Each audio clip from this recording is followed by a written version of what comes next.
Boa tarde. Vamos dar sequência naquele estudo do Evangelho de Marcos? Eu parei no versículo 12, no último vídeo, tá? Versículo 12, versículo 13, diz o seguinte: aí logo o Espírito o impeliu para o deserto, onde permaneceu 40 dias sendo tentado por Satanás, estava com as feras, mas os anjos o serviam. Marcos é interessante, ele não dá detalhes dessa tentação de Cristo. É interessante isso, porque Marcos, no evangelho dele, ele faz questão de mostrar muito os atos de Jesus, sobretudo sobre as hostes de Satanás. Não é? Jesus vencendo Satanás. Em várias passagens ele se preocupa em falar sobre isso. E na passagem mais forte, vamos dizer assim, mais específica sobre a tentação de Jesus e a vitória dele, Marcos simplesmente passa batido. Ele não se preocupa em dar detalhes. Mas não sabemos o motivo porque ele não se preocupou em fazer isso, tá certo? Mas o fato é que Lucas dá esses detalhes, Mateus dá esses detalhes, e eu gostaria aqui de pegar uma dessas duas passagens e detalharmos, porque essa experiência de Jesus ali, a tentação no deserto, é uma lição muito especial para nós todos. Porque Jesus, assim que foi batizado, como nós vimos no vídeo passado, né, ele se batizou, João Batista fez esse batismo nele, foi algo muito significativo, principalmente porque o Pai fala do céu, o Espírito Santo desce em forma corpórea, né, de pomba, e a gente vê Jesus saindo das águas. Então é um momento muito especial, é o batismo de Jesus. E eu acredito que isso tem uma aplicação significativa, porque todas as pessoas, ao serem batizadas, precisam entender, eles precisam saber dessa realidade que se deu na vida do Mestre e, consecutivamente, vai dar na sua vida também. Se deu na minha, e de uma certa forma as tentações continuam ao longo dos anos de vida que temos, não é? Mas parece que é mais acentuado logo no início, no começo, no batismo. E por que, Gerson, você acha que é acentuado? Eu acredito que todo e qualquer novo convertido ainda carece muito, né, de conhecimento da palavra de Deus. Por exemplo, na tentação no deserto, a gente vê que a arma principal de Jesus, né, além da oração, foi as escrituras. Né? Então, o novo convertido ele carece desse entendimento, dessa sabedoria pelas escrituras. Tá certo? Dificilmente o novo convertido vai ter condições de citar as passagens como Jesus citou. Ó, está escrito, né? E ele foi citando passagens de Deuteronômio 6, Deuteronômio 7, 8. Então Jesus ele conhecia profundamente as escrituras. Então um dos motivos é esse. O tentador, o inimigo de nossas almas, ele vai tentar investir mais alto logo no começo por conta dessa deficiência, dessa falta de conhecimento, e é compreensível, porque é novo-se na fé. Né? Necessita ainda dos anos de vida para ir adquirindo conhecimento, para ir adquirindo maturidade e experiência na vida cristã. Tá certo? Um dos motivos é esse. Então, o inimigo ele vai tentar assiduamente os novos convertidos. Então, eu acredito que essa passagem, por isso que eu não vou simplesmente pincelar aqui, não é? Me satisfazer com esses dois versículos de Marcos, ele não se preocupou em dar os detalhes. Talvez ele não fez isso por já saber que Mateus e principalmente Mateus, que era um dos apóstolos, se preocupou em detalhar. Então ele simplesmente comentou do episódio, Jesus sendo tentado pelo diabo no deserto, mas ele não se deu nos detalhes. Mas nós vamos fazer isso em Mateus. Mateus era um apóstolo que esteve com Jesus, andou com Jesus, e é possível que ele já estava, quando Marcos resolveu escrever o evangelho dele, ele já havia escrito algo sobre o assunto, muito importante, e Marcos preferiu não fazê-lo. Tudo bem? Vamos ler então essa passagem em Mateus, e aí nós vamos detalhar um pouco, porque eu acredito ser bem necessário e importante isso. Diz o seguinte, Mateus 4, do 1 em diante. A seguir foi Jesus levado pelo Espírito ao deserto para ser tentado pelo diabo. E depois de jejuar 40 dias e 40 noites, teve fome. Então o tentador, aproximando-se, lhe disse: Se és filho de Deus, manda que estas pedras se transformem em pães. Jesus, porém, respondeu: Está escrito, não só de pão viverá o homem, mas de toda palavra que procede da boca de Deus. Então o diabo levou a cidade santa, colocou sobre o pináculo do templo, e lhe disse: Se és filho de Deus, atira-te abaixo, porque está escrito, aos teus anjos ordenará a teu respeito, e eles te sustentarão nas mãos, para não tropeçares em alguma pedra. Respondeu-lhe Jesus: também está escrito, não tentarás o Senhor teu Deus. Levou ainda o diabo a um monte muito alto, mostrou-lhe todos os reinos do mundo e a glória deles, e lhe disse: Tudo isto te darei, se prostrado me adorares. Então Jesus lhe ordenou: Retira-te, Satanás, porque está escrito, ao Senhor teu Deus adorarás, e só a ele darás culto. Com isto o deixou o diabo, e eis que vieram anjos e o serviram. É uma passagem muito linda. Então Marcos, voltando ali para Marcos, não é? Ele simplesmente colocou no versículo 12 que logo o Espírito o impeliu para o deserto, e versículo 13, né? Ele fala, Marcos, né? Falando onde permaneceu 40 dias sendo tentado por Satanás, estava com as feras, mas os anjos o serviam. Agora, essa passagem que nós lemos em Mateus inicia com as mesmas palavras, né, de Marcos. Então, diz no versículo 1 aqui, né, foi Jesus levado pelo Espírito ao deserto para ser tentado pelo diabo. Um ponto já interessante nesse primeiro versículo é percebermos aqui que a ida de Jesus para esse lugar, que representa momentos dificílimos na vida dele, porque Jesus vai ser tentado pelo diabo, quem o impeliu, quem o mandou para este lugar, o texto diz aqui que foi o próprio Espírito. O Espírito de Deus, o Espírito Santo. Então, logo de início, já chama a nossa atenção isso. Tá ok? Porque era necessário essa experiência na vida de Jesus. Jesus estaria em poucos dias ali diante de tentações dificílimas, com a responsabilidade que ele tinha em seus ombros de pregar para os judeus esses duros, incrédulos, não é? A liderança religiosa deixava a desejar em muito. A vinda de Jesus, na sua essência, não tinha nada a ver com a interpretação que eles faziam das Escrituras. Então, Jesus aparecendo para eles foi uma coisa absurda. Como assim? O rei, o Messias, viria de um lugar como Nazaré, da Judéia. Nazaré, ali, a cidade, né? Nazaré da Galileia, né? Nazaré da Galileia, perdão, eu acabo confundindo um pouco. Mas como assim? Eles entendiam que desse lugar, segundo Natanael falou, pode vir alguma coisa boa, alguma coisa significativa desse lugar. Então a noção que eles tinham do Messias era totalmente diferente da que de fato as Escrituras passavam. E Jesus cumpriu as Escrituras e veio de fato naquela forma correta de ser. Mas eles não entenderam dessa forma, tá certo? Então veja bem, Jesus iria passar por momentos dificílimos, e essa tentação no deserto vai caracterizar aqui o prenúncio. Então, o que Jesus passou nesses 40 dias, nesse deserto, o preparou, o capacitou para os desafios que ele teria depois, ao longo desses 3 anos e meio de ministério.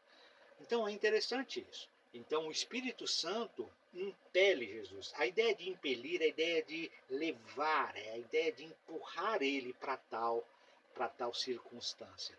O Espírito de Deus queria que Jesus tivesse essa experiência na vida dele.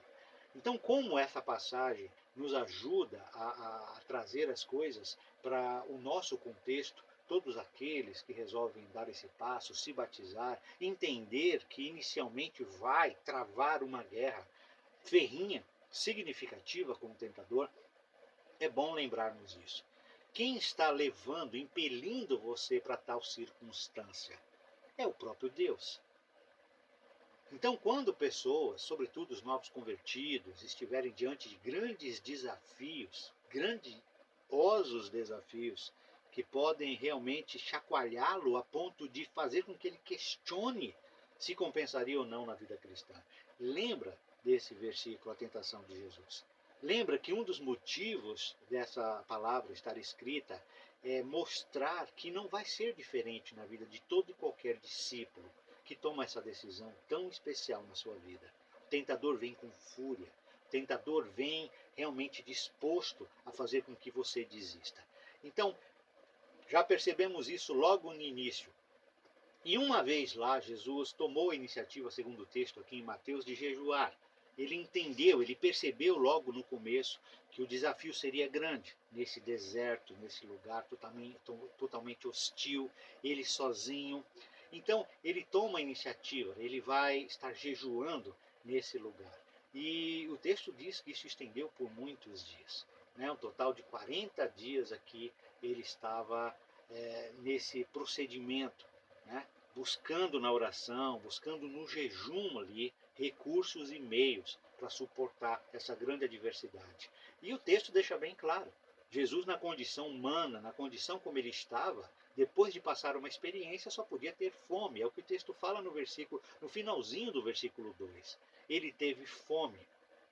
E aí, no versículo 3, diz que é o momento que o tentador, então, se aproximou e veio, então, tirar proveito da situação.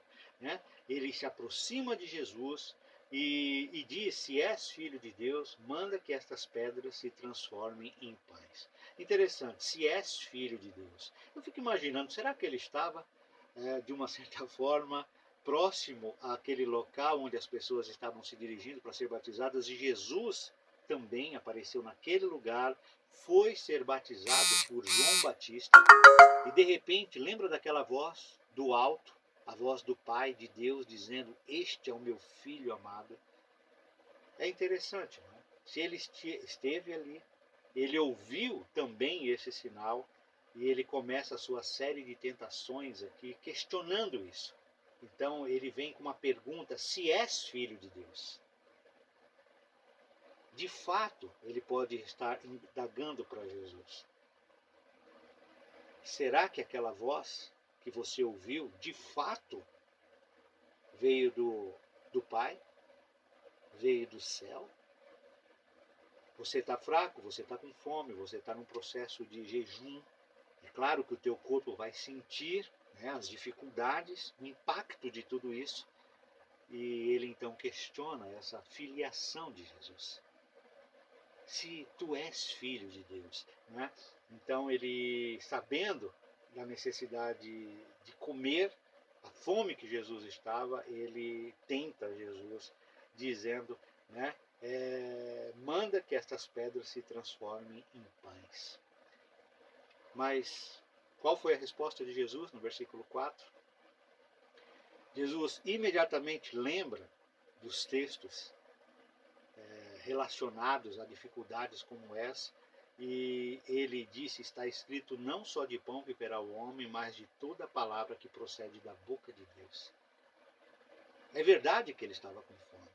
É verdade que ele estava fraco ali, mediante esses dias, sem comer. É verdade que o tentador veio justamente na hora crítica, no momento mais desafiador para Jesus. Mas a grande verdade é que ele tinha Deuteronômio 6 na sua mente. Ele estava lembrado da passagem que diz que nem só de pão viverá o homem. Não é só o pão físico que vai manter e sustentar o homem, mas tem algo mais que alimenta, que capacita, revigora as energias do homem, dá condições para o homem continuar refletindo, pensando e disposto a fazer a coisa certa. Jesus, em outras palavras, está dizendo isso, nem só de pão viverá o homem. Né? Então ele derruba essa primeira tentação do diabo, e o significativo aqui é perceber que a arma principal de Jesus foi as Escrituras. Isso é muito importante. Então, novos convertidos que acabam de se batizar e de repente vão começar a topar esses grandes desafios, onde as coisas serão questionadas da sua vida, né? Será que tu és filho de Deus? Será que você se tornou um filho de Deus? Né? Eu fico imaginando essas dúvidas ali sendo lançadas pelo diabo. Se você é filho de Deus, por que você está num lugar tão hostil, tão deserto? Olhe do teu lado, bestas feras. As noites nesses desertos eram frias, a temperatura caía significativamente. Então, deve ter sido muito difícil para Jesus. Então, nesse momento, a tentação ela vem com peso, ela vem com força, né? Então, se tu és filho de Deus, ele não desiste, o diabo não desiste fácil. E diz o texto, então, no versículo 5, não é?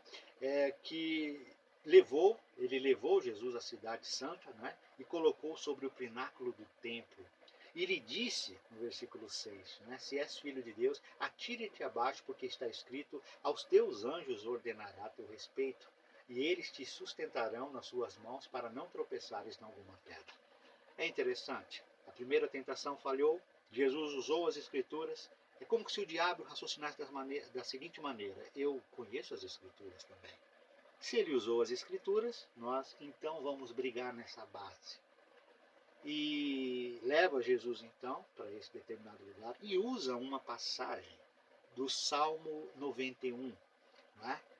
Que é interessante, é muito interessante essa passagem, porque é uma passagem de confiança, que Deus realmente ele vai suprir as necessidades dos teus servos, ele vai proteger os seus servos.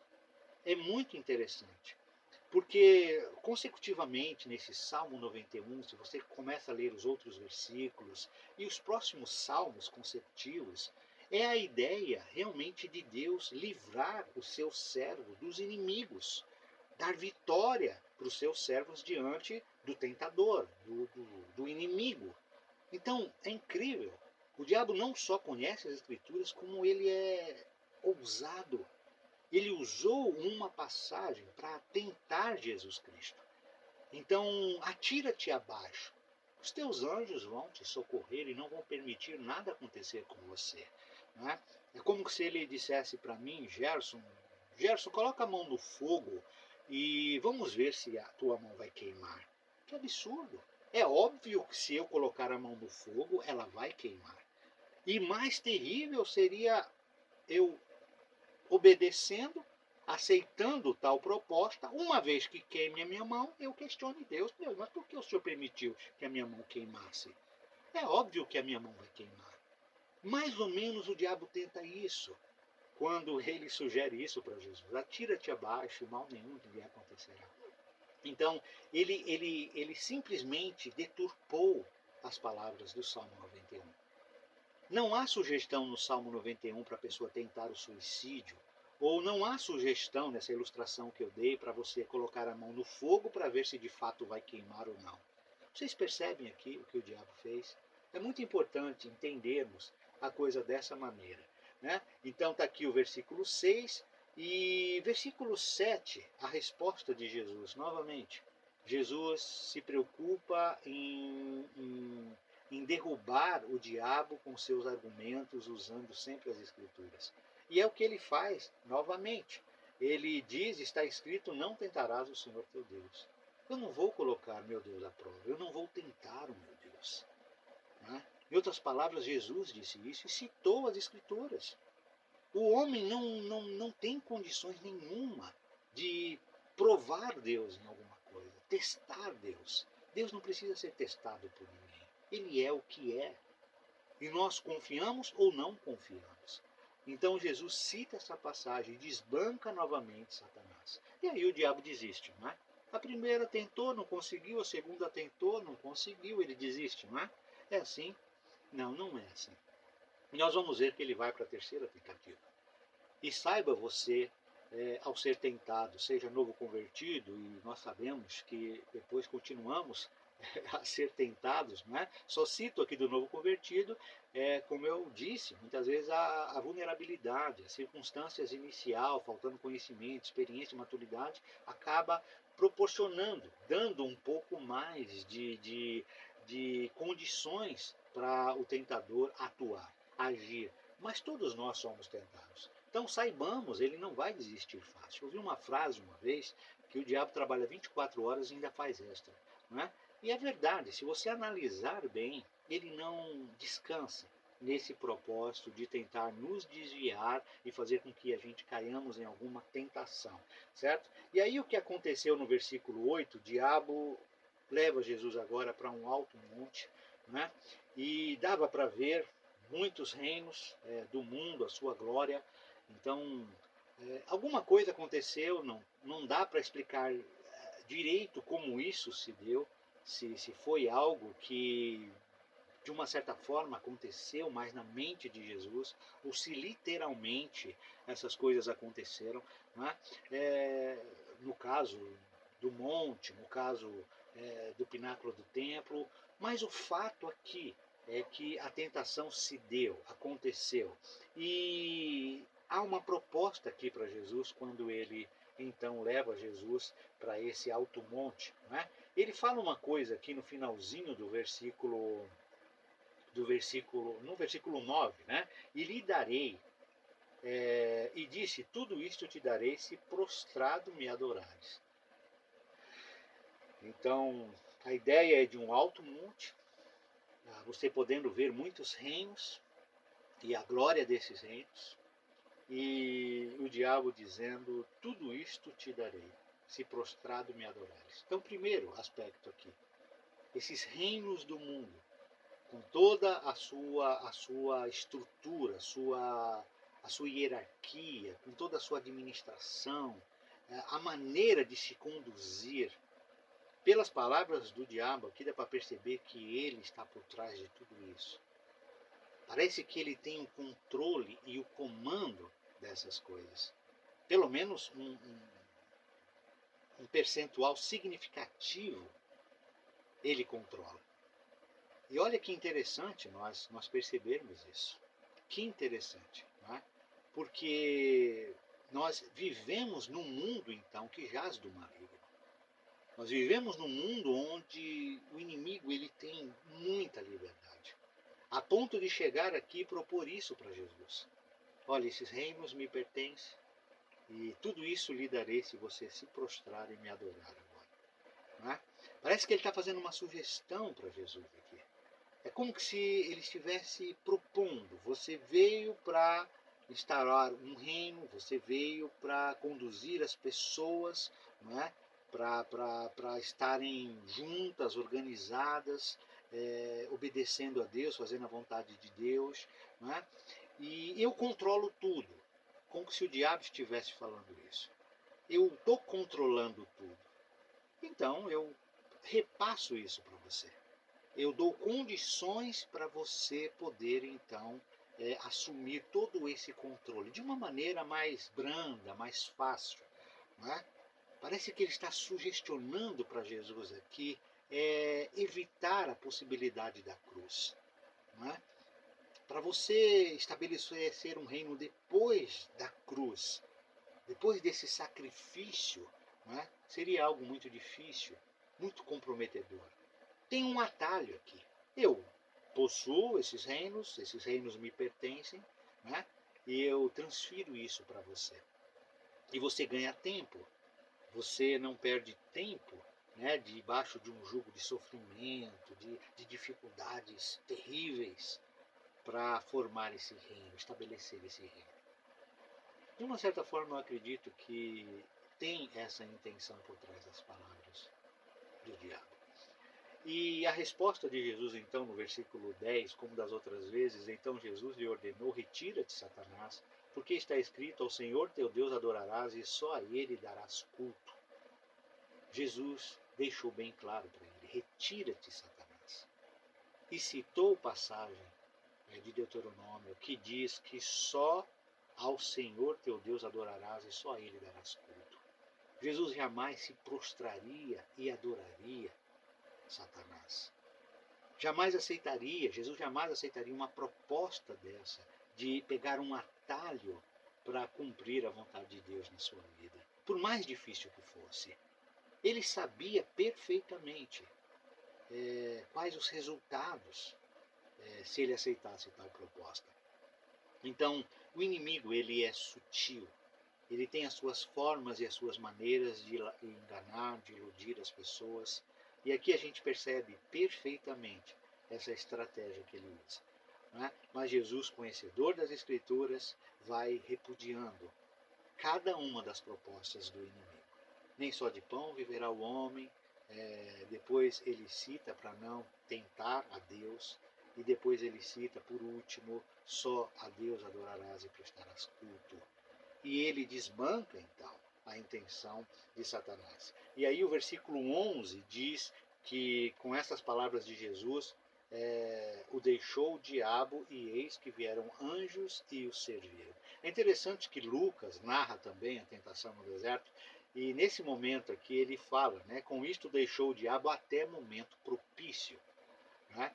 Ou seja, né, neste momento ele o deixou. Ele venceu essa batalha, mas na mente do diabo ele não venceu a guerra. Ele não perdeu a guerra.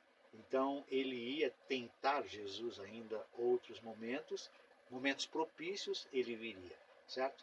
É verdade, ele venceu, perdeu essa batalha, ainda não tinha perdido a guerra, mas o fato é que depois, no finalzinho do ministério de Jesus, quando Jesus voluntariamente vai para aquela cruz do Calvário e, sobretudo, depois da morte, ele ressuscita dentre os mortos, ele venceu a guerra.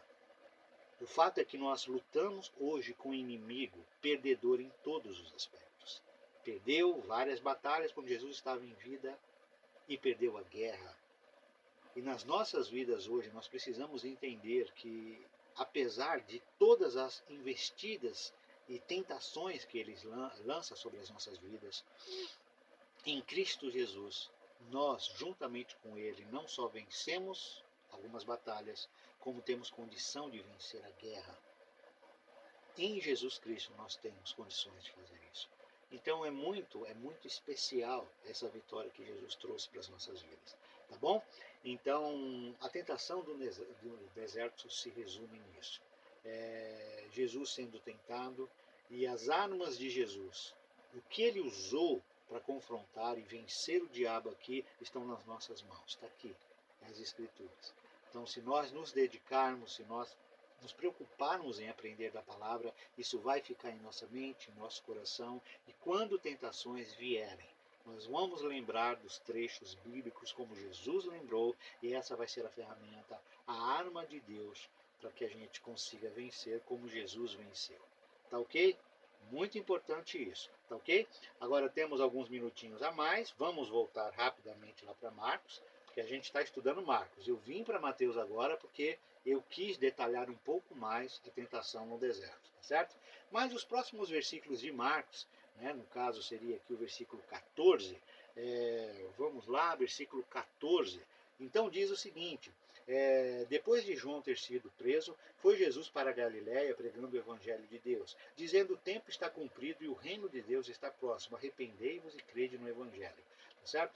Então os próximos versículos diz isso. E é interessante, não é? Então, versículo 14 diz que depois de João ter sido preso, foi Jesus para Galiléia, pregando o evangelho de Deus. Então, aquele homem que nós falamos no começo, de expressão forte, né, a simplicidade de João, né, a importância dele, lembra? Né? Isaías falou dele, todos iam ouvir a pregação dele, ele veio preparar o caminho do próprio Filho de Deus. Esse homem foi preso. Por que ele foi preso? Qual o erro dele? Qual o delito dele? Nenhum. Ele foi simplesmente confrontar o rei e, e a esposa do rei, a rainha, e principalmente o pecado que esse casal estava cometendo. Como eu já falei para vocês aqui, era um relacionamento ilícito. Na verdade, eles estavam cometendo adultério, porque essa rainha, na verdade, ela era cunhada de Herodes, o rei. E certa feita ele foi até o lugar onde ela morava, parece que era Roma, e acabou trazendo ela para Jerusalém, né? E ficou com ela, tá? E isso foi reprovado por Deus, e João então mostrava esse erro. João dizia: olha, você não pode, não é lícito você ficar com a mulher do teu irmão. É complicado, é aquela situação difícil em que pessoas no mundo parece que não estão preocupados em viver com nenhum princípio. Veja bem, esse homem foi e trouxe a própria cunhada para ficar com ele. Quer dizer, isso foge, não é, às noções é, dos princípios morais, éticos mais simples. Não é? Se é tua cunhada, você precisa abster-se, né, de qualquer tipo de envolvimento conjugal, marital. Você não pode de forma nenhuma tentar tirar essa mulher do seu irmão e trazê-la para que fique com você. É terrível, mas é o que aconteceu. E João Batista falava a respeito disso. Então, quando esse texto diz que João foi preso, lembrem disso, foi preso porque falou contra esse pecado do rei. E Jesus, então, logo após, no versículo 15, diz que ele começou a pregar. E olha o termo da pregação dele, o que ele falava: o tempo está cumprido e o reino de Deus está próximo, arrependei-vos e crede no Evangelho. Então veja bem, João Batista falava: olha, arrependam-se, porque o reino está próximo, não é? Porque João sabia que Jesus estava prestes a chegar. Quando Jesus